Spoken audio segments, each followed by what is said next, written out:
Et boum, le rec est lancé. Incroyable, incroyable. Oh, on se retrouve à faire des vidéos YouTube, quoi. Ça, c'est fou. Bon, laquelle on parle en premier? On a dit le prix d'une maison. Bonjour à tous les amis, j'espère que vous allez bien. Bienvenue sur cette nouvelle vidéo. On reprend un petit peu YouTube. On nous a souvent demandé sur Instagram justement de faire des présentations de notre matos.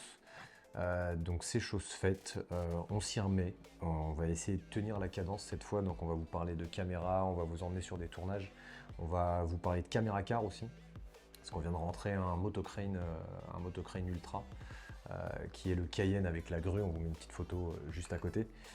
Et donc aujourd'hui, première vidéo, on va commencer avec justement les RED. Donc c'est deux caméras qu'on a achetées, enfin du moins, on a acheté la première qui est juste ici, qui est la Red Raptor, qui est une très très bonne caméra de cinéma de chez de la marque Red. Alors pour ceux qui ne connaissent pas Red, c'est une marque, c'est comme Sony, c'est comme Panasonic.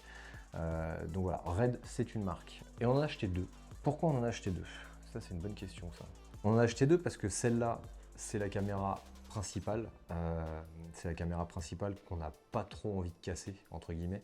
Alors que celle-là, la petite Komodo, c'est celle qu'on va utiliser justement sur tout ce qui va être shoot un petit peu compliqué. Tous les shoots où on va risquer la caméra, on va mettre plutôt cette petite. C'est juste une histoire de différence de prix. Effectivement, il y a aussi une différence de qualité entre les deux, mais je vous en parlerai un tout petit peu plus tard. Là, pour l'instant, voilà, c'est vraiment les deux caméras qu'on utilise au quotidien, la Red Raptor et la Red Komodo. Alors, on me pose souvent la question, pourquoi Red? Pourquoi je suis pas resté sur Panasonic? Avant, j'étais tout le temps sur Panasonic, avec des S5, S1, S1H, qui étaient des très très bonnes caméras. Alors on est passé sur Red parce que déjà le nom. Pour toute personne qui fait de la vidéo, Red, c'est une valeur sûre, c'est des caméras qui font rêver, c'est des caméras qu'utilise Michael Bay par exemple pour tout ce qui est Transformers. C'est des caméras qui tournent sur beaucoup de films, sur beaucoup de productions hollywoodiennes. Et en fait, on a décidé de se tourner vers ce genre de caméra, donc déjà d'une, comme je vous le disais, pour le nom, et de deux, pour la puissance aussi de la caméra. Il faut savoir que sur ce style de caméra, on enregistre en RAW. Alors, qu'est-ce que le RAW pour ceux qui ne connaissent pas?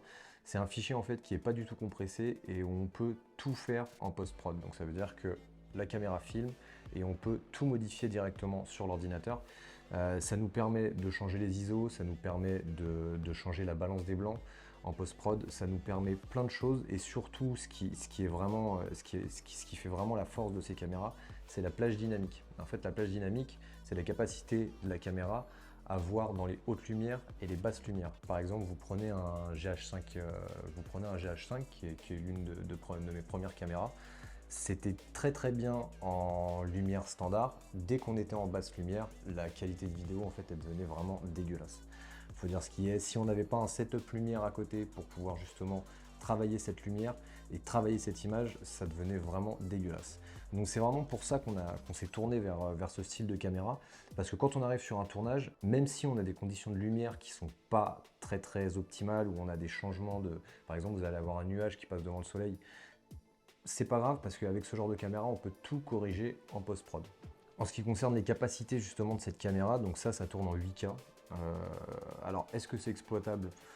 Non, il n'y a pas de téléviseur encore qui tourne, enfin si, il y a un téléviseur Sony qui tourne en 8K, mais nous on n'exporte jamais en 8K, c'est pas du tout le but. Quand on va tourner en 8K, en fait, il faut savoir, c'est que plus on a de résolution, plus on va pouvoir zoomer dans notre image. Ça veut dire que si on a des imperfections d'image, des corrections à faire, stabilité à remettre en post-production, on va pouvoir venir taper dans notre image pour pouvoir justement corriger tout ça. C'est vraiment à ça que sert le 8K. Ou sinon, directement sur les tournages de fiction ou de cinéma, ça va nous permettre aussi de pouvoir intégrer les effets spéciaux. Par exemple, plus on va shooter large, plus on va avoir de points pour pouvoir traquer notre image. Ça, c'est compliqué, ça. Ça fait chier, ça. Ouais, ça fait chier, ça. Donc ça filme en 8K. Ce qui est intéressant aussi sur cette Red Raptor, pourquoi on l'a acheté? Parce qu'on avait des capacités de slow motion. En 4K, on peut monter à 240 images secondes. En 3K, on peut monter à 420 images secondes. 400 images secondes, ça commence déjà à être quelque chose quand même. Et en 2K7, on peut monter à 600 images secondes. Et c'est vraiment pour ça qu'on a décidé de se tourner vers cette caméra. Parce que dans l'automobile, on lance un drift, on lance quelque chose, on aime bien avoir un petit peu de ralenti. Et il n'y avait aucune autre caméra du marché qui était capable en fait de nous donner ces specs. Et c'est vraiment pour ça qu'on s'est tourné vers celle-ci. Sinon, il aurait fallu acheter une autre caméra spécifique pour les ralentis. Et, euh, et puis le problème, c'est que c'est des caméras qui valent entre 15 et 20 000 euros bas de gamme. Et le problème, c'est qu'elle fait que ça. Elle fait que du ralenti, alors que là, on peut et filmer de la pub standard et faire du ralenti, et c'est ça qui est cool. La petite Komodo. Alors, ce qui est cool avec avec la petite Komodo, déjà, c'est son format. Elle est toute petite, c'est ça qui est bien. Et surtout, elle est beaucoup moins chère que celle-là. Et ce qui est bien avec cette cam, c'est qu'on a à peu près la même plage dynamique que la grosse, sauf que la résolution est un petit peu plus petite. Donc là, avec celle-là, on va filmer en 6K et on n'a pas une grosse cadence d'image. Après, c'est pas ce qu'on lui demande. Celle-là, on lui demande vraiment, on va la mettre sur la grue, on va la mettre en caméra car. Tout outil, on risque de casser une cam. Et c'est vraiment pour ça qu'on a choisi celle-là. Et pourquoi les deux? Parce que, bah, vous vous en doutez, les caméras de la deux mêmes marques, automatiquement, les images, elles sont beaucoup plus faciles à matcher qu'avant. Avant, je tournais avec celle-là, une Canon C70, et on avait du mal à matcher les deux caméras parce que bah, il y a des profils couleurs de cette caméra qui sont pas forcément compatibles avec l'autre, et ainsi de suite.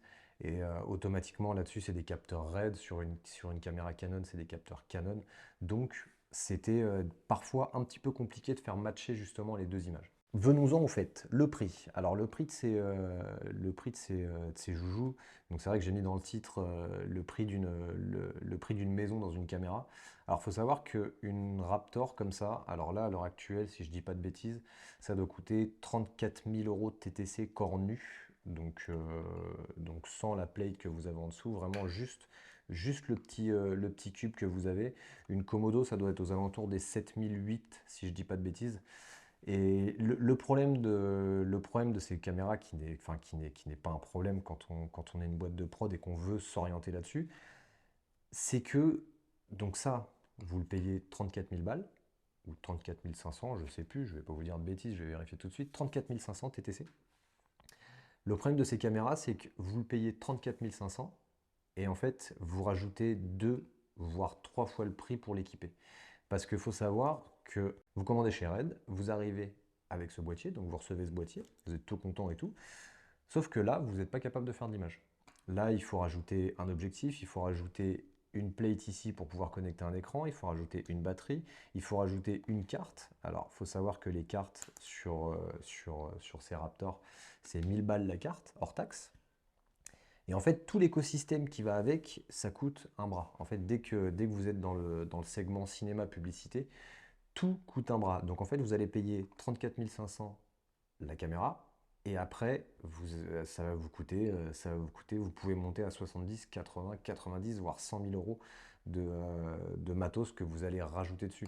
Pour vous donner un ordre d'idée, là j'ai un petit DZO 3580 qui n'est pas une très grosse marque d'optique, mais on est sur des optiques déjà à 5000 balles. Donc voilà. Donc là, juste avec un objectif qui couvre de 35 à 80 mm, vous êtes à 5000 balles. Pour vous donner un ordre d'idée, on a des objectifs Technovision sur lesquels on a tourné il n'y a pas si longtemps que ça. Juste un objectif avec une seule valeur focale, donc c'était un 40, un 75 et un 80, si je ne dis pas de bêtises, ou un 100. Juste un objectif, c'est 20 000 euros hors taxe. Donc voilà, 54 000 euros, et vous pouvez toujours pas tourner avec. Parce que vous n'avez pas l'écran, vous n'avez pas la batterie, vous n'avez pas tout ça. Donc c'est pour ça que ça ne s'adresse pas forcément à tout le monde. Parce qu'il faut vraiment se rendre compte que si vous n'avez pas les prods pour rentabiliser ce genre de machine, ça ne sert à rien de l'acheter. Autant aller chez les amis de chez SOS Ciné et de la louer, ça sera beaucoup plus rentable pour vous. Et la Komodo, c'est un peu pareil. Donc ça vaut 7110 euros TTC. Donc c'est pareil. 7110 euros TTC, le problème c'est qu'avec ça, vous ne pouvez pas tourner.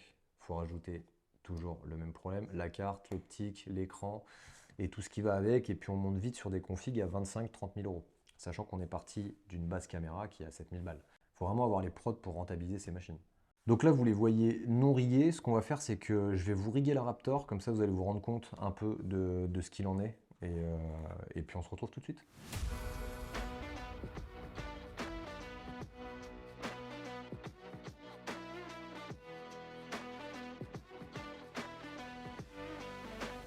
Donc là, vous voyez, c'est ça le problème de ces caméras. C'est que finalement, on achète le corps. Après, faut acheter toutes les plates qui vont nous permettre d'accrocher des accessoires dessus. Le fameux écran, un objectif, les batteries. Il faut savoir que les batteries comme ça, donc c'est des petites batteries.